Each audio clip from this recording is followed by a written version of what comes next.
तो दोस्तों कुछ दिन पहले हमारे रक्षा मंत्री राजनाथ सिंह जी ने एक ऐसी इन्फॉर्मेशन को दिया था जिसके बाद में भारतीय नौसेना की अब तक की जो सबसे बड़ी समस्या है वो यहाँ पर ख़त्म हो चुकी थी। क्योंकि हमारे रक्षा मंत्री राजनाथ सिंह जी ने ये बताया कि हमारा जो तीसरा एयरक्राफ्ट कैरियर होगा तो उसके ऊपर जो काम है वो यहाँ पर शुरू हो चुका है, जिसके बाद में अब ये चीज़ डिसाइड हो चुकी है कि भारतीय नौसेना को अपनी जो 6 SSN क्लास की जो परमाणु सबमरीन्स है वे भी मिलेगी और इसी के साथ में यहाँ पर हमारा जो एक तीसरा कैरियर है वो भी यहाँ पर भारतीय नौसेना को मिलने वाला है, जो कि अब तक का भारत का एक बड़ा डिसीजन रहने वाला था। क्योंकि पहले यहाँ पर उम्मीद ये थी कि इन दोनों में से भारतीय नौसेना को कोई एक ही चीज़ मिलेगी, क्योंकि हमारा जो बजट है वो काफ़ी ज़्यादा टाइट था। लेकिन इन सारी समस्याओं को फाइनली सरकार के द्वारा यहाँ पर ख़त्म कर दिया गया है, जिसके बाद में अब भारतीय नौसेना को अपना जो तीसरा एयरक्राफ्ट कैरियर है वो यहाँ पर मिलने वाला है। तो इसी को लेकर के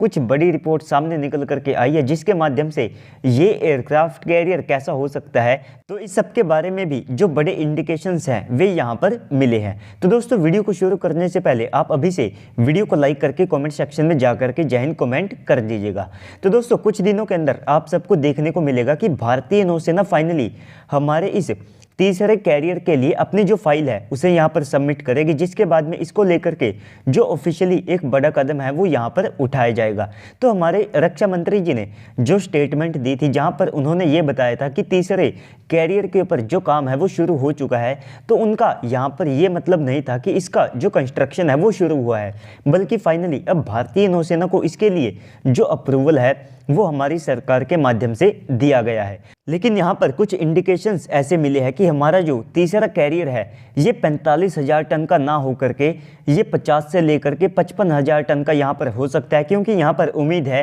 कि ये सबसे पहले तो जो हमारा INS विक्रांत है तो उसी के डिज़ाइन के ऊपर बेस्ड होगा, लेकिन यहाँ पर काफ़ी सारी चीज़ों के अंदर सुधार किया जाएगा और साथ ही साथ आप सबको एक अपग्रेडेड जो INS विक्रांत है वो भारतीय नौसेना के लिए देखने को मिलेगा। इसी के साथ में यहाँ पर इसको इस तरह से डिज़ाइन किया जाएगा ताकि ये ज़्यादा एयरक्राफ्ट को ज़्यादा फ्यूल और साथ में जो वेपन्स है उनके साथ में यहाँ पर टेक ऑफ करा सके। तो इसी सब के चलते यहाँ पर उम्मीद है कि इसको INS विशाल और साथ में INS विक्रांत के एक हाइब्रिड के तौर पर डेवलप किया जाएगा, जहाँ पर इसका जो डिस्प्लेसमेंट है वो आप सबको 55,000 टन देखने को मिल सकता है, जो कि विक्रांत से 5,000 या फिर 10,000 टन ज़्यादा हो सकता है। इसी के साथ में यहाँ पर स्टोबार के बजाय भारत एक कैटोबार टाइप कैरियर को डेवलप कर सकता है, जिसको लेकर के भारत के अंदर पहले से ही काफ़ी सारी जो टेक्नोलॉजीज है उनके ऊपर काम किया जा रहा है। तो इसमें आप सबको एक जो बड़ा और साथ में मेजर बदलाव देखने को मिल सकता है वो इसके स्टीम कैटापुल्ट को लेकर के हो सकता है, जहां पर भारत चाहे तो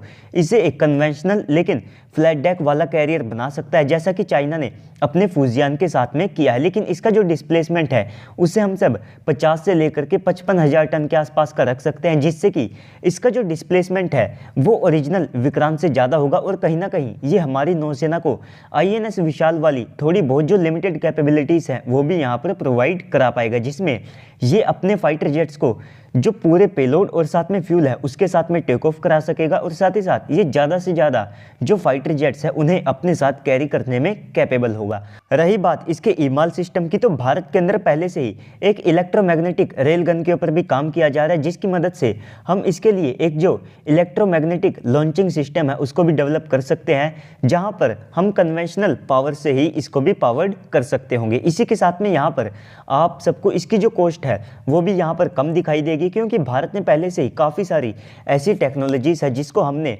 INS विक्रांत के माध्यम से डेवलप कर लिया, जिसमें सबसे पहला नाम तो उस स्टील का आता है जो कि इस तरह के शिप को बनाने में लगता है। भारत ने मात्र 2 साल के अंदर इस तरह का जो स्टील है वो यहाँ पर तैयार किया था, जिसका इस्तेमाल हमने INS विक्रांत के अंदर भी किया है। तो दोस्तों अगर आप हमारी इस अप्रोच को देखते हैं तो आप सबको देखने को मिलेगा कि इससे हमारा जो CSL है यानी कि कोचिन शिपयार्ड लिमिटेड है तो उनके पास एक और कैरियर का जो ऑर्डर है वो यहाँ पर चला जाएगा। भारतीय नौसेना को भी एक हैवी क्लास का जो कैरियर है वो यहाँ पर मिल जाएगा। रही बात सरकार की, तो एक सुपर कैरियर को बनाने में जो कॉस्ट आती तो इसको बनाने में वो कॉस्ट काफ़ी ज़्यादा कम आएगी, जिससे कि हमारे बजट के ऊपर भी काफ़ी ज़्यादा कम इफेक्ट पड़ेगा। तो कुल मिलाकर के भारत के लिए इस तरह की अप्रोच में जो चीज़ें हैं वे काफ़ी ज़्यादा बेनिफिट में रहने वाली है। तो दोस्तों इस सब के बाद अब आप सबको क्या लगता है कमेंट सेक्शन में बताइएगा। साथ ही साथ अगर आपको वीडियो अच्छी लगी है तो वीडियो को लाइक कर दीजिएगा। अगर आप चैनल के ऊपर पहली बार आए हैं तो प्लीज़ से चैनल को भी सब्सक्राइब कर दीजिएगा। तो चलिए दोस्तों आज की इस वीडियो में इतना ही, मिलते हैं अगली वीडियो में, तब तक के लिए गुड बाय, जय हिंद।